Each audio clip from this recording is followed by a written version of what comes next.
T Narasipura ಪಟ್ಟಣದ Triveni friends sports recreation club ಮೇಲೆ ಪೊಲೀಸರು ದಾಳಿ ನಡೆಸಿದ್ದಾರೆ. ಮೈಸೂರು ಜಿಲ್ಲೆ ಟಿ ನರಸೀಪುರ ಪಟ್ಟಣದಲ್ಲಿರುವ ಕ್ಲಬ್ನಲ್ಲಿ ನಿಯಮ ಬಾಹಿರವಾಗಿ ಇಸ್ಪೀಟ್ ದಂಧೆ ಹಿನ್ನೆಲೆ ಮೈಸೂರು ಜಿಲ್ಲಾ ಎಸ್ಪಿ ಮಲ್ಲಿಕಾರ್ಜುನ್ ಬಾಲದಂಡಿ ಮಾರ್ಗದರ್ಶನದಲ್ಲಿ ದಾಳಿಯನ್ನ ನಡೆಸಲಾಗಿದೆ.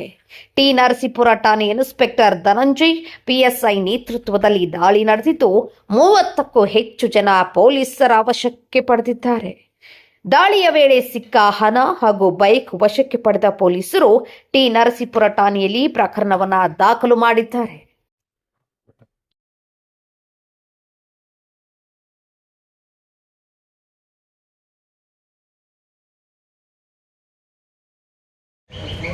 ಇದು ಕಬ್ಬು ಒಳಭಾಗ